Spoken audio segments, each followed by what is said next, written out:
Hey, I've waited a while to make this video just so I have a genuine opinion. I want to wait till at least 100 hours so I could give you an actual like grounded opinion, not just the game comes out and it's like, well, World is better because I am comparing this to World since that is the game that brought me into this whole franchise. Not only was World beautiful, had inept combat mechanics, had everything I wanted. Since I personally play Soulsbound games, and it clicked. It was the perfect thing for me. And now I'm playing Rise, and Rise is without a doubt one of the best games I've ever played. Once again, I'm not gonna hype it up or down. I'm not gonna say World was so good it smashed it out of the water. I'm gonna say that actual points of what I think and the difference between the two. Now, the thing with Rise is each new Monster Hunter game comes out with a new gimmick. Rise's gimmick was the wire bug, and the one before that, I would like to say it's the clutch claw, since that was the most notably different thing about that game compared to the others. And with wire bugs, I will say, out of all the ones, because I'm going back and playing, out of all the gimmicks that have been brought out with any Monster Hunter game, Wirebug is the most funnest thing I've ever done. It adds movement, differentiation with fighting style, everything you'd ever want. So that's the first thing I want to bring up. Now I have to address the biggest elephant in the room, of course, the graphical issues. It's not really an issue, to be honest. It's just, especially for me personally, because I'm not gonna say it's not there.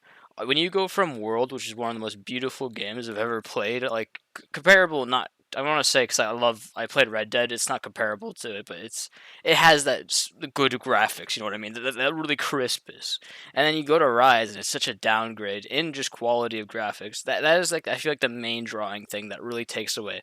But I will say this: if you can get past that, it is a banger of a game, completely worth it, especially since if you're playing on PlayStation, the end game boss was Velstrax, and that has been the most fun and entertaining fight I have had in the Monster Hunter in general.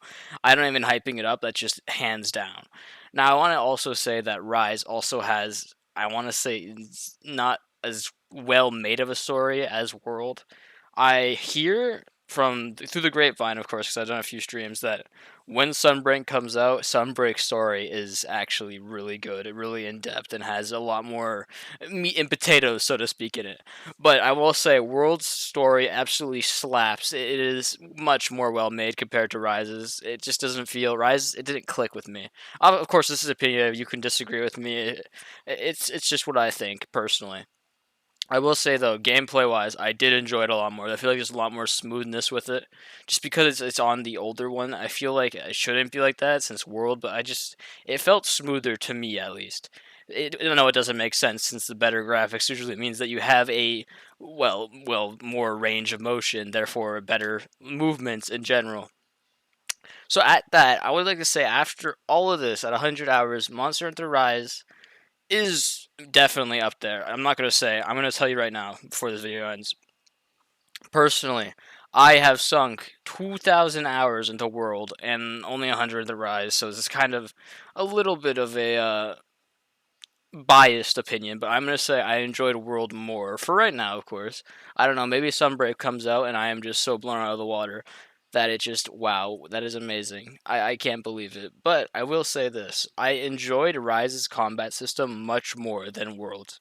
Worlds had a lot of interesting mechanics in it, therefore it was fun. But Rise had that like I love the ability to fly. You're soaring through the air. You're always moving, always on the move, and you have a lot more fallbacks. But that's another problem I want to say with Rise is its difficulty. The main thing I want to say about Rise is that the difficulty as a whole, I feel like dropped from World.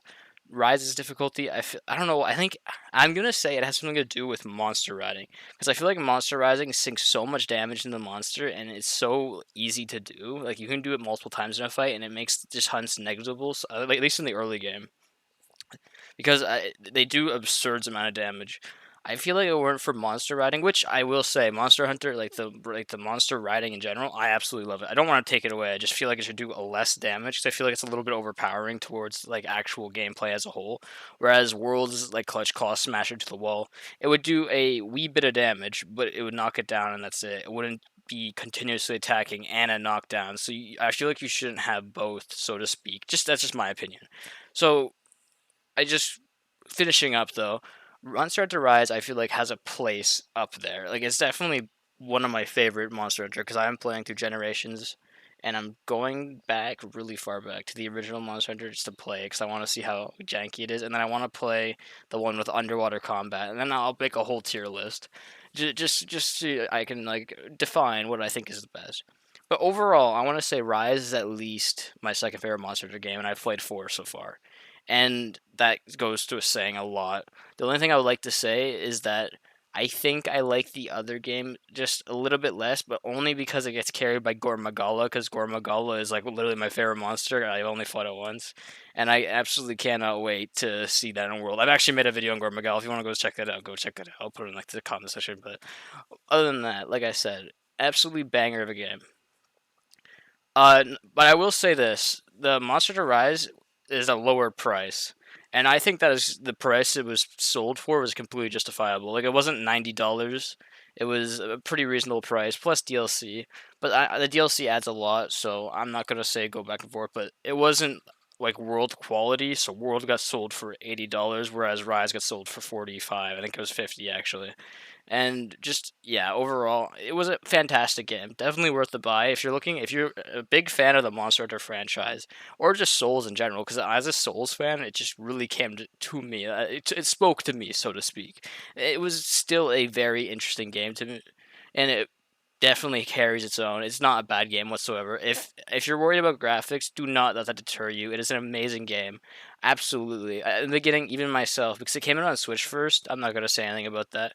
I think it was a fine thing. Switch has a justifiable market just to push that out, and then we got it second. So I'm still happy to play it. Absolutely, I'm so glad it was. The only thing, like most people, was deterrent from the graphics, but like I said, once you're past the graphics, it is a magical game. Absolutely fantastic. But yeah, that's all. If you like this, you want to hear more stuff like this, subscribe, and I'll see you guys in the next one.